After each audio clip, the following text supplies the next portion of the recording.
मंगो दुआ के शाला इंजदा नसीब होवे। मंगो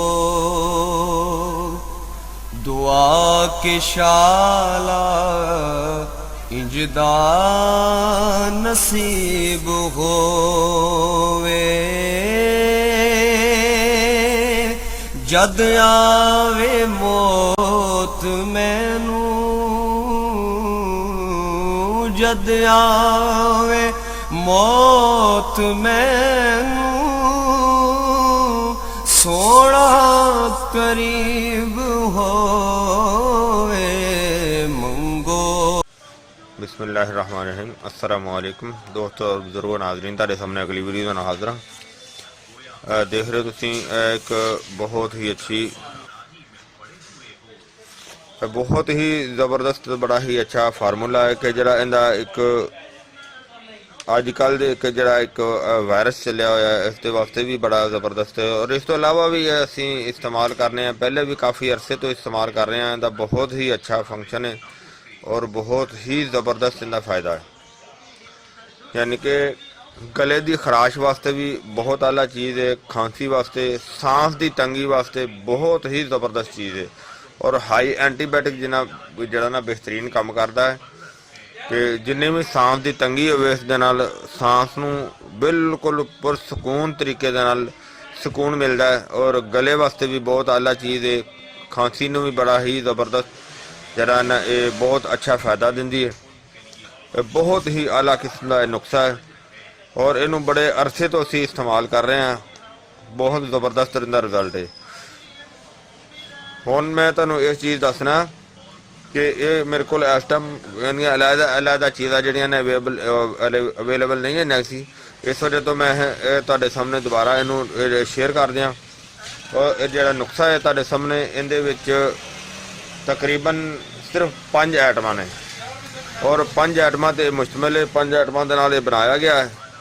और मैं ये तुहानूं दसना कि इनू कोई भी दोस्त बना सकता है, कोई ज़्यादा मुश्किल भी नहीं हैगा और कोई ऐसा मसला नहीं इनू कि इनू बनाने दे विच भी कोई प्रॉब्लम नहीं हैगी।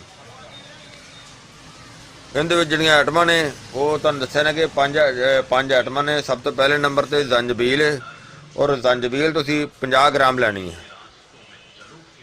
अगर कोई दोस्त इस तो घट नुस्खा थोड़ा बनाना चाहता है तो वह इन्हां चीज़ों को अद्धियां यानी कि हाफ मकदार दे विच भी लैके ते बना सकता है। बहरहाल जी मैं एक क्वांटिटी लिखी हुई है, बनाई हुई है, उस हिसाब नाल जिहड़ा मैं तुहानूं दसना। अगर तुसीं घट बनाना चाहो तो घट भी बना सकते हो, थोड़ा भी बना सकते हो, कम मकदार दे विच बना सकते हो। जंजबील 50 ग्राम और इस तो अगे फिल दराज, फिल दराज जी है वह भी 50 ग्राम और फिल स्याह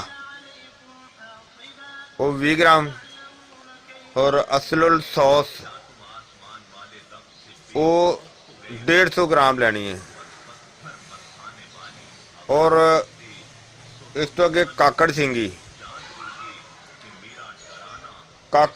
जी है वो ना उहदे विच जाला हुंदा है। काकड़ सिंगी जी है वो एक छिलके की तरह होंदी है, जिवें छिलका सुक के ते इकट्ठा हो जाता है, उस दे अंदर जाला आंदा है। उसका जाला पहले साफ करना जरूरी है। और काकड़ सिंगी जी है वह भी 50 ग्राम लैनी है। और इस तो अगे तनकार लेना है। तनकार जिहड़ा ना वो बसमशुदा इहदे विच शामिल करना है। इह जिहड़ियां सारियां तनकार जिहड़ा वो भी 50 ग्राम लेना है।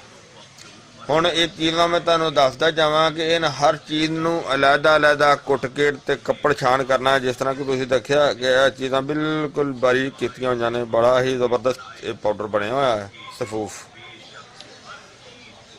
और ये जिहड़ी असलुल सॉस है ये लकड़ी हुंदी है, सख्त हुंदी है और इनू इन्ना ज़्यादा कुटना है कि इहदे विचों जिहड़ा पाउडर तुसीं लैना वो भी कपड़ छान करना है। यह 5 चीज़ां दे कपड़ छान जिहड़ियां ने करनियां आसान, बल्कि करनियां ने। कपड़ छान करन तो इलावा जिहड़ा तनकार बसम लेना है वो एक सफेद रंग की डली होएगी। ਔਰ ਉਸ ਨੂੰ ਤੁਸੀਂ ਇੱਕ ਮਿੱਟੀ ਦਾ ਕੁੱਜਾ ਲੈਣਾ ਹੈ, ਮਿੱਟੀ ਦਾ ਕਟੋਰਾ ਵੀ ਕਿਹਾ ਜਾਏਗਾ, ਕੁੱਜਾ ਵੀ ਕਿਹਾ ਜਾਏਗਾ, ਔਰ ਪਿਆਲਾ ਵੀ ਲੈ ਸਕਦੇ ਹੋ। ਅਗਰ ਕਟੋਰਾ ਨਹੀਂ ਮਿਲਦਾ ਤੇ ਮਿੱਟੀ ਦਾ ਪਿਆਲਾ ਲੈ ਲੈਣਾ, ਜਿਹੜਾ ਮਿੱਟੀ ਦਾ ਬਰਤਨ ਬਣਿਆ ਹੁੰਦਾ। ਉਸ ਦੇ ਵਿੱਚ ਉਹਨੂੰ ਰੱਖ ਕੇ ਉੱਤੋਂ ਢਾਂਪ ਕੇ ਤੇ ਹਲਕੀ ਆਂਚ ਦੇ ਉੱਤੇ ਰੱਖ ਦੇਣਾ, ਔਰ ਉਸ ਨੂੰ ਕਮ ਅਜ਼ ਕਮ 2 ਘੰਟੇ ਹਲਕੀ ਆਂਚ ਤੇ ਪਿਆ ਰਹੇ। यानी कि वो पहले पिघल जाएगा, पिघल के फिर खुश्क होएगा, खुश्क हो के वो फुल जाएगा, फुल के वो ज़्यादा सारा बन जाएगा। यानी कि वो एक टेले तरह हल्का वजन होएगा और टेले तरह टेला बन जाएगा। उसनों कुट के अच्छी तरह बारीक अलहदा, मतलब कि जो ठंडा हो जाएगा उन्होंने अच्छी तरह बारीक पाउडर बनाना है, उसनों भी कपर छान कर लेना। सारिया चीज़ों को कपर छान करके उन्होंने अच्छी तरह मिक्स कर लेना है। जरा वजन सारिया का अच्छी तरह मिक्स कर लेना है, तो उन्होंने मिक्स करके उनकी खुराक जी है फिर तुसी इस तरह इस्तेमाल करनी है कि चम्मच का इन्ना, यानी कि छोटी चाय वाली चम्मच हो तो वो अद्धी चम्मच तुसी इस्तेमाल कर सकते हो जी। इस तो मकदार अगर ज़्यादा भी हो जाए तो कोई नुकसानदेह नहीं हैगी। अगर छोटा बच्चा हो तो उन्होंने तुसी इस तो हाफ मकदार दे विच भी दे सकते जी। और ये कड़वी भी नहीं, कोई बद जायका भी नहीं, बहुत ही अच्छा तो बड़ा आला ते बड़ा ज़बरदस्त इनका रिजल्ट है। और इसनों खान का तरीका जोड़ा है वो सिर्फ नीम गर्म पानी के नाल इस्तेमाल करना है। अगर नीम गर्म कुछ दोस्त इस तरह के होंगे ने जोड़े नीम गर्म पानी नहीं इस्तेमाल कर सकते, वो ताज़े नाल भी इस्तेमाल कर सकते हैं, लेकिन नीम गर्म पानी के नाल इनका बहुत ही आला रिजल्ट है, बहुत अच्छा रिजल्ट है। और इसनों हर 4 घंटे बाद इस्तेमाल करना है, हर 4 घंटे बाद इसनों इस्तेमाल करना है। और ये इनू कम अज कम जड़ा ना 1 हफ्ते तक भी इस्तेमाल किया जाए तो ठीक है, हफ्ते तो 10 दिन 15 दिन भी इस्तेमाल किया जाए ठीक है। बल्कि इनू तुसी अगर कुछ अरसा इस्तेमाल करो तो इहदे नाल जी अगर बुखार की हरारत होंदी है वो भी ठीक हो जाएगी। और इस तो बाद इसनू 4 दफ़ा तो कम नहीं इस्तेमाल करना, 4 दफ़ा इस्तेमाल करना है, गर्म पानी के नाल इस्तेमाल करना है। और इसनू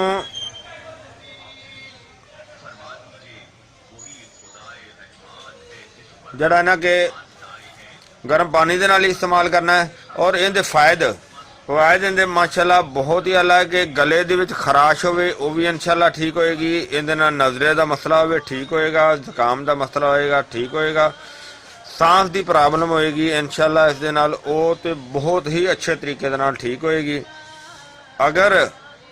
अगर इसनू मुसलसल इस्तेमाल किया जाए तो जिहड़ा गले च केरा डिगदा है उसनों भी बड़ा बेहतरीन फायदा देगा। और इस दे नाल बुखार की हरारत भी ठीक होएगी।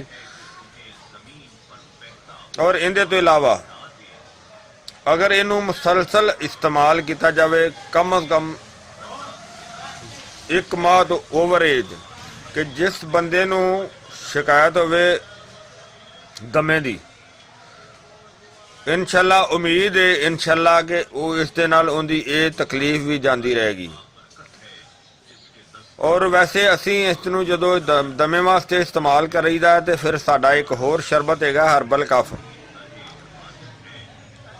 और वो फिर असी नाल इस्तेमाल करवाने आ। बाकी एक इस टाइम मौके की मुनासबत दे नाल जिहड़ा इस कली का भी इस्तेमाल करना बहुत ही आला तो बड़ी ज़बरदस्त चीज़ है।